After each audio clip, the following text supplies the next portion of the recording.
시청자 여러분 안녕하십니까? 저는 계엄 사태 초기 때부터 줄곧 주장을 해왔습니다.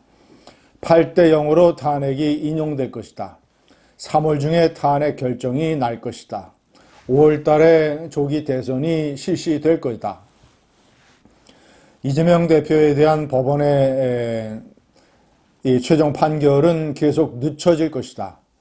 이재명 대표가 야당의 대표가 될 확률이 거의 확실하다. 자, 이런 이 전망을 제가 계속 말씀드렸습니다. 제가 말씀드린 대로 일이 진행이 되고 있습니다. 헌법재판관들이 윤석열 대통령에 대해서 가지고 있는 인식이라든가 이 계엄 사태의 헌법과 법률에 대한 중대한 위반, 사실관계 이런 것들은 너무나 명백하기 때문에 우파 재판관 2명을 포함을 해서 8대 0으로 탄핵이 인용될 것입니다. 이진숙 방통위원장에 대한 것은 4대 4로 됐지만 이번에는 8대 0으로 될 것입니다. 그리고 헌재가 여러 가지 변론과 평의를 서두르고 있기 때문에 3월 달에 결정이 되고 5월 달에 조기 대선이 열릴 것입니다. 시청자 여러분, 제가 제목에도 썼지만 민주당이 발빠르게 변신과 태세 전환을 하면서 5월 대선을 향한 고지를 조금씩 선점하고 있습니다.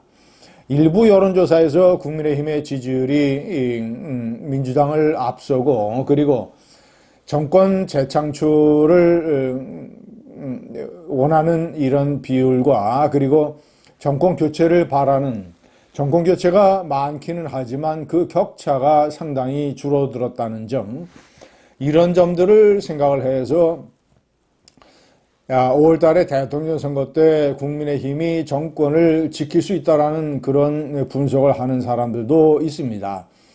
그러나 이 김치 국물을 너무 일찍 샴페인을 생각을 하는 거 아닌가 생각이 됩니다.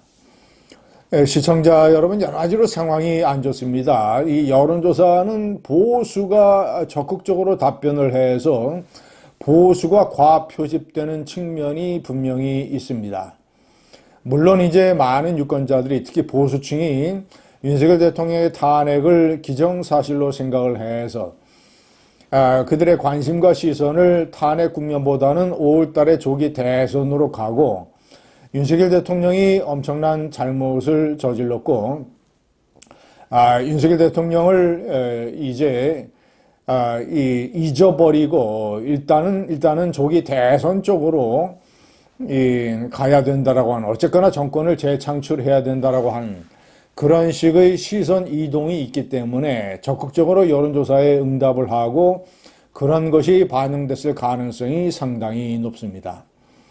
자, 그러나 근본적으로는 몇 가지 결정적인 대단히 어려운 이 국면이 있습니다. 첫째는 무엇보다도 대통령의 탄핵당하는 대통령을 배출한 정당이 과연 대통령 선거에서 승리할 수 있겠는가. 박근혜 탄핵 때 보면 그때 상당한 표차로 이 정권을 잃어버렸습니다. 일단은 탄핵 책임론, 그리고 우파의 분열, 철저한 분열.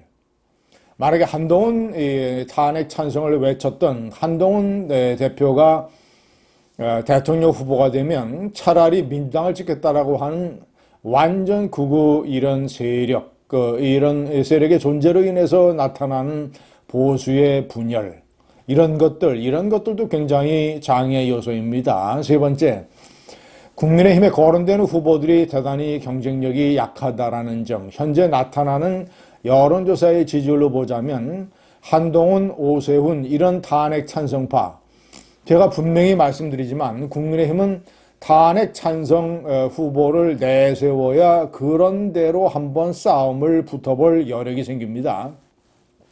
탄핵 반대를 내세우면 절대 안 됩니다.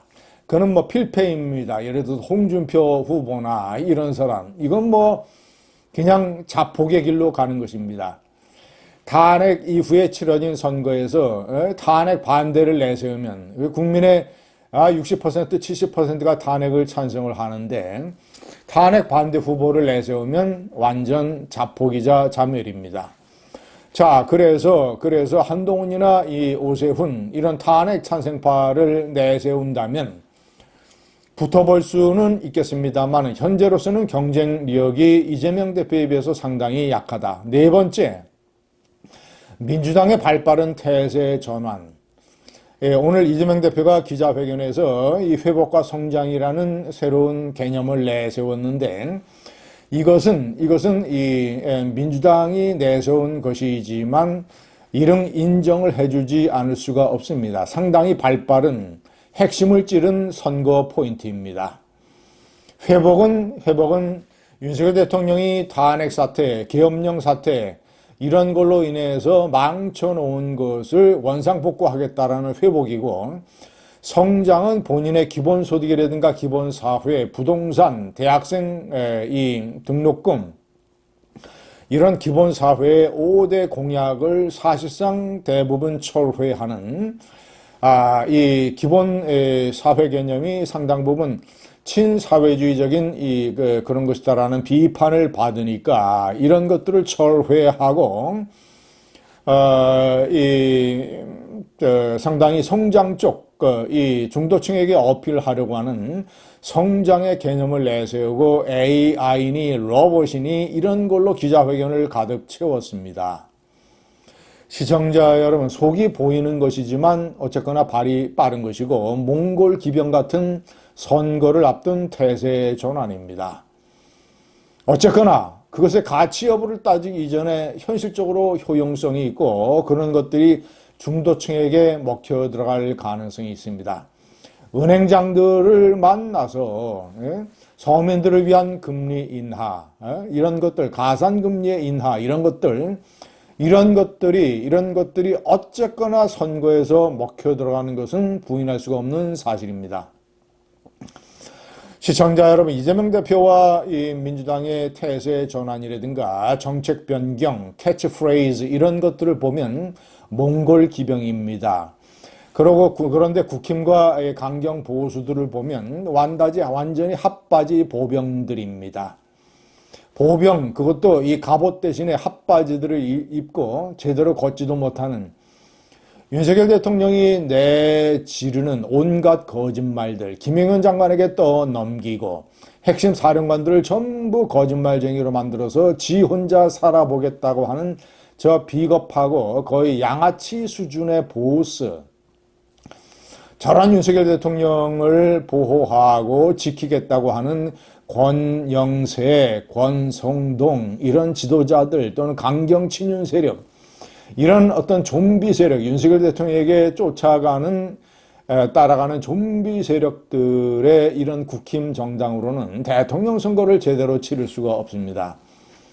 빨리 친윤계들을 눌러버리고 탄핵 찬성 세력이 주도권을 잡아서 하루빨리 저것을 개편을 해서 선거 체제로 가야 됩니다. 권영세 비대위원장, 저런 식의 태도와 내란 선전죄로 고발된 극우 유튜버들에게 설날 명절 선물을 보낸다는 저런 식의